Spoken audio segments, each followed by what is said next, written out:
Virgo, welcome to your just in time tarot reading. If you're watching this, Virgo, trust that there is a message here for you.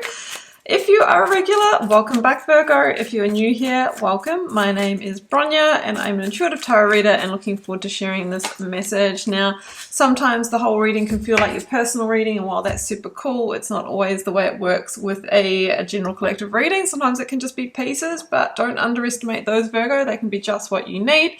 Sometimes none of it will resonate. That's cool too. Just leave it for whoever it does.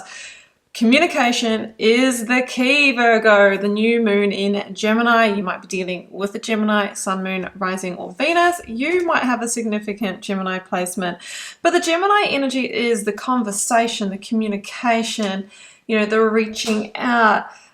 Words really are the spells that we cast. I often say that because once we speak something into reality, it starts happening because people around us start, moving around us in that direction. Start taking the action, start relating to us in that way. So it feels like there is something here that needs to be expressed, something that needs to be spoken, and that is going to initiate a new beginning. All right, let's keep going. I have the Divine Initiation Oracle and the Ethereal Alchemist Tarot today, and I will link you to these stunners if you want to actually add them to your collection. So I think the second link down below will be these cards. All right, it's the second time in a row today I've pulled the Sovereignty card, and for me it's really asking you to really check in with your deep internal truth, and act with integrity. So maybe you're needing to share from that place or communicate a boundary, or you're really initiating a new journey from a deep place of truth or authenticity. So let's keep going. I'll use the full tarot deck here. And I was just kind of noticing that doorway, if we sort of look here, is almost like at the heart chakra. Like something here that is maybe on your heart needs to be expressed through that throat chakra. Nine of Swords. Yeah, okay, so we've got some stress, worry, tension, overwhelm here within a situation. And for me, the Nine of Swords is usually the energy where we have a lot of the scenarios being created in the mind, the worst case scenarios. What if this happens? What if I fail? What are they thinking? What are they feeling? I don't know where I stand. We will always stay in that energy unless we actually communicate, right? And sometimes then, we might not get all of the answers, but we can usually feel into it. We can really tell a lot by how somebody responds to our questions and to our communication. So I feel we've got some worry. There needs to be something shared or expressed from your authentic truth. The Nine of Cups, and that could be around what is the future of this situation? I'm wanting to get to the Nine of Cups, like happiness, close to the Ten of Cups, stable, loving future, really building towards hopes and dreams, right?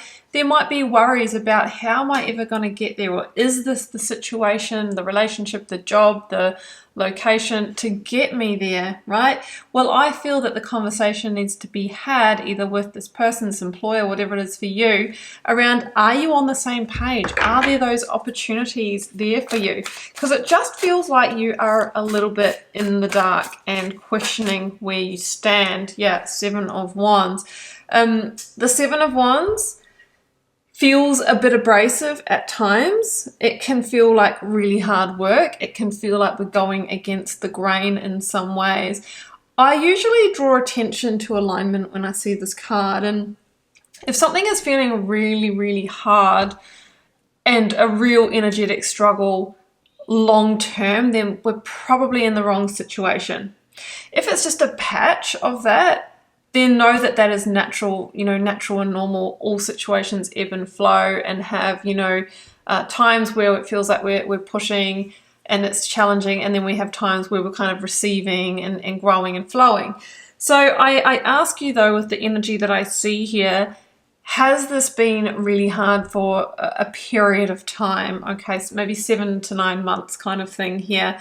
And if so, we have to think about, can this be salvaged? Are there changes that can be made here?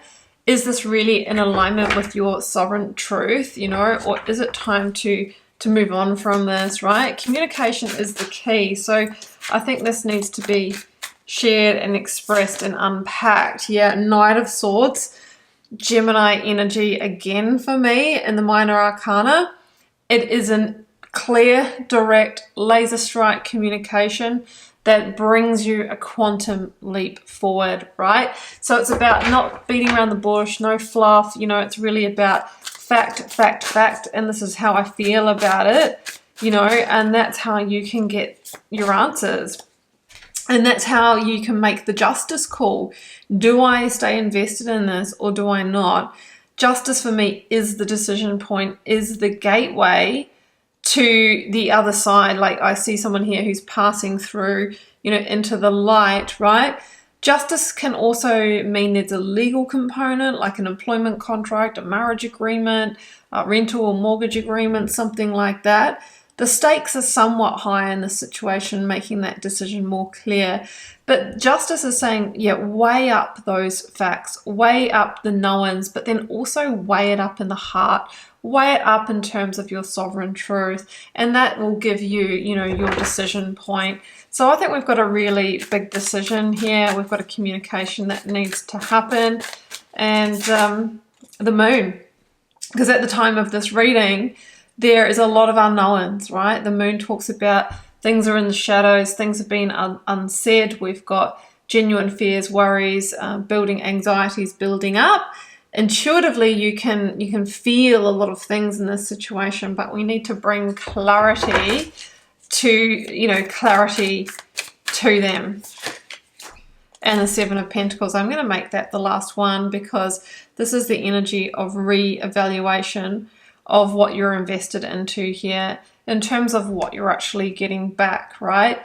So I feel like we've got an uneven situation at the moment, or a really big lack of clarity. You might be dealing with someone who, you know, isn't very expressive, you know, keeps their cards close to their chest, hasn't been very forthcoming. So I feel like there needs to be that communication first, Virgo, so that you can actually, you know, see what their take is, learn some of that information, and then you can make your justice level decision. I'm feeling more so like probably a moving forward for many of you, but it's really going to depend on the outcome of that conversation. So this is the communication that really can change everything. It is that critical turning point. So Virgo, I'm going to leave it here. I hope you enjoyed this message. If you'd like to follow up with a personal reading, the first link down below will pop you over to my website where you can check those out. I will link you to my Instagram and TikTok accounts, as I'm very active and interactive on both of those with different daily content and personal shares. And there's also my free Learn Tarot Quick Guide linked below if you'd like to get started reading the cards. And I have 2 paid courses for learning intuitive tarot, that is reading from the heart and the intuition, not the guidebook. So I'll let you explore those in your own time. I'm sending you so much love and magic, Virgo. Bye for now.